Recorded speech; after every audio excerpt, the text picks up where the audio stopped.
Hello and welcome to another exciting episode of the Legal Anchor. Today we're here in Port Maria.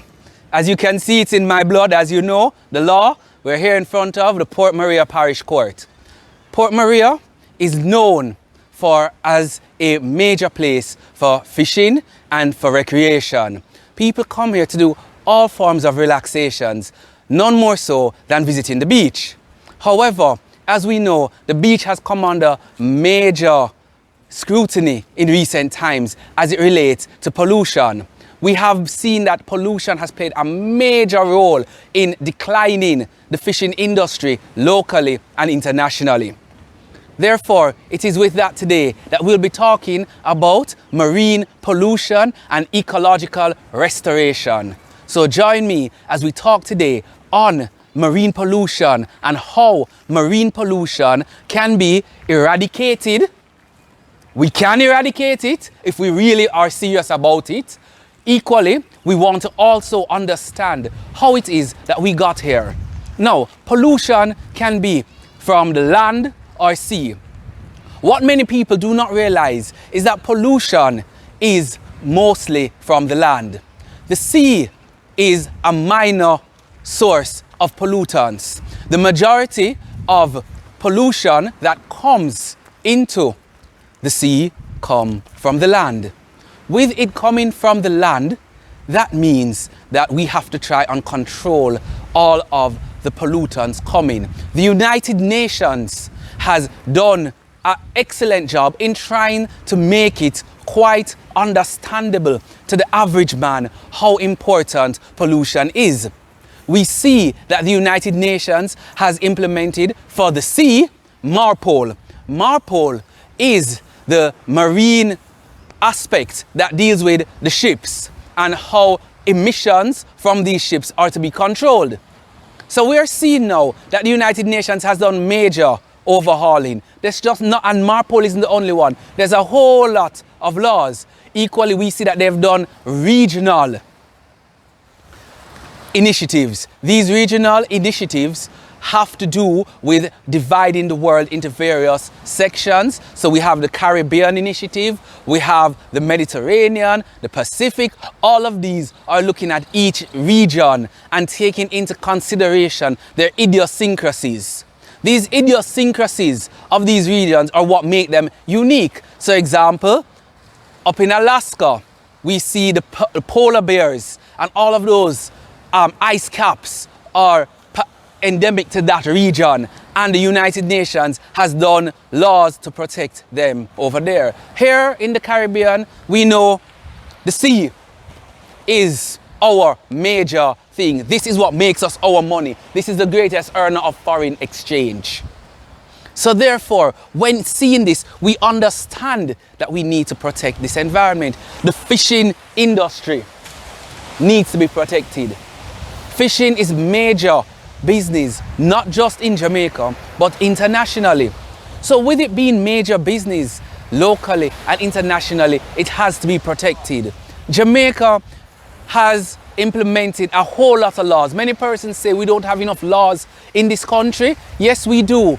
We have the Beach Areas Act, which speak to the beaches of our beautiful island. The beaches, it states in the Beach Areas Act that you're not to construct or do anything that is harmful to the beach. So see, we're making our way now down to this fabulous beach. And as we make our way along this terrain, almost fall. Well, on camera, imagine that. Probably I would have gone viral if that had happened. But yes, so we see we're now here on the beach. The Beach Areas Act is what controls everything to do with the beach. If you look over here, you'll see a pipe coming out of the sea, from the land. This pipe is carrying water, which would be coming from a river or some other sort of place. Now, the Beach Areas Act speaks to this. What can be constructed on a beach? That's why you notice you're not supposed to be constructing homes on a beach. It is not environmentally friendly. So therefore, something like this would have been approved because, from what I understand, it is carrying fresh water into the sea. So therefore, it is not causing as major ecological harm. However, it had to be constructed properly. We see over here that a pier or some form of a jetty was probably, was constructed, but more than likely was damaged. Maybe Hurricane Gilbert, I'm not sure, but it's obviously ruins now. That would have been under the Beach Areas Act.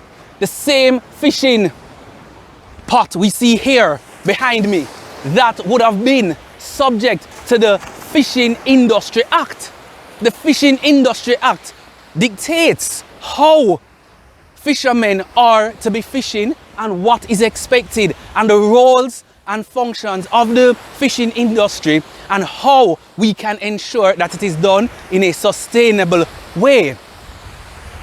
So we now see the importance. We see that Jamaica is short of laws, and we see the importance of it. We also understand that the very fish that are caught in this fish pot will be subject to the Wildlife Protection Act and all of that. So the Wildlife Protection Act speaks to when you can hunt for these fishes. We'll be looking at that in our show today in terms of hunting for the parrotfish.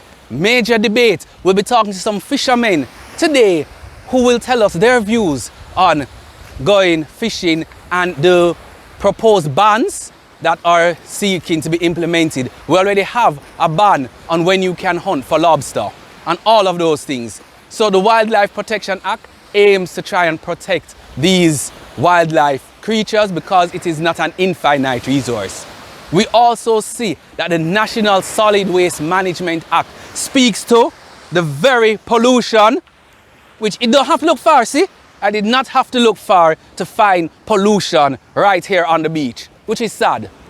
Because many years ago, people would have been searching just to find pollution. Now, it was literally right there at my foot.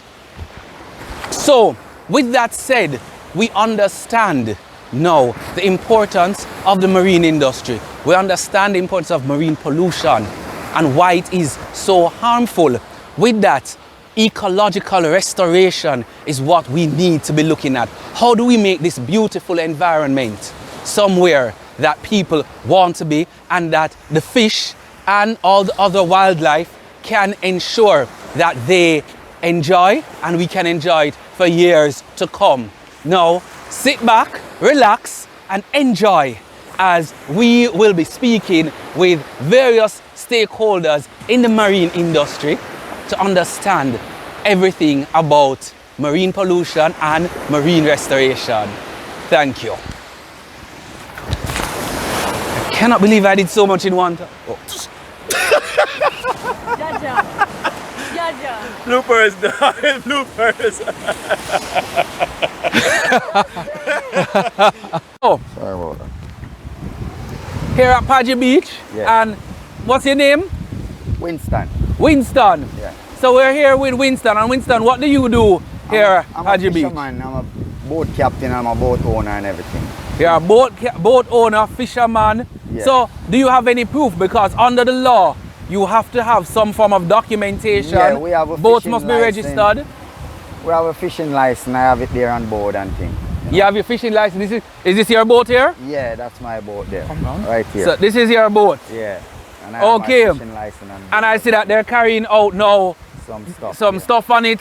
You're preparing for a trip. Yeah, we're preparing for a trip to Black Sand Beach. It's a very nice trip. People want to see that place because it's very, you know what I mean, it's very naturous, you know what I mean, big waterfalls, Black Sand Beach, where a lot of people never see Black Sand Beach. Okay. So will we be going over there today? Yeah, we'll Stay tuned and find out.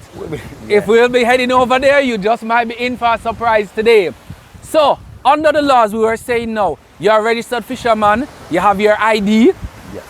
and this ID is issued under the Fisheries Act of Jamaica. So where exactly do you go to get the ID? We go to fisheries in Kingston. You go to the fisheries, Yeah, and that is Fisherman's where you, Squad. and that is where you get Our fishing license. your and fishing stuff license. Like that, yes. So that's where you get the fishing license. Yeah. And when you get your fishing license now, it gives you, what does it give you? It gives you privilege to can fish legally in Jamaica, you know, and then you know what type of fish to catch and what type not to catch. and it you get information on the seasonal catch of the Excellent. year. So in terms of having seasonal catches, is this like how we know the lobster has the lobster season? Yes, lobster season different from conch seasons and all of that. And how does this work for you? Do you find that that is a good this is a good rule that has been implemented? Yes, I think it's a good rule because it gives the fish time to grow back and spawn and all of that and breed up back, so we can catch more each time and the population won't die out. Exactly. So we see that the marine life is being sustained, Yes. longevity of the marine life. So with that, what do you think on a proposed ban of the parrotfish? Do you think they need to ban it, or seasons? What do you propose as a fisherman? Well, I think I would say ban. I would say they need to put a seasonal catch on parrotfish, or if they're gonna ban it because they say it protect the reef and all of that, then they have to put something in place for fishermen to live off, because parrotfish is, as you say, is what we catch mostly. Most of the time parrotfish is what we catch to make a living from. So if we can't catch parrotfish, it's very hard. We have to have something in place to help us as fishermen. Okay. So if the government, if the minister should happen to tune into this video, what exactly would you want to say to them? Because right now they're in deep discussions as to how to proceed with all of this. So you would want to say to them that not to ban the parrotfish, but rather have a season. Yeah, rather have a season for it than to ban it, because that's our main source of income, the parrotfish.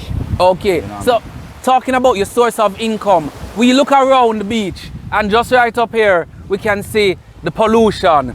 Yeah. And this pollution is not just going to go around. This pollution is not just going to stay there. It's going to get washed into the sea. Yes. So what do you propose, or what do you see as the main problem of this? We've brought in the plastic bans in Jamaica of single-use plastic bags. So basically a scandal bag in Jamaica, which was a staple, is now a hard find. So what do you think that we could do about this? We can always organize and get some support by getting trash bags and pans to donate on different areas of the beach, where each individual can do their part in the community by picking up the trash instead of throwing the bottles and all of that on the ground that causing pollution. All of us in the community can really clean it up, but sometimes people will do it but they don't have no pan to put it in or so. Okay, so therefore the laws are there against littering, but you're saying in terms of having the receptacles or the garbage bins, there are not enough garbage bins along this beach? No, there's not enough garbage bin along this. And that's a major problem as you make your way not just along Padgy Beach, but around the island of Jamaica. Yes. You have to search long and hard to find a rubbish bin.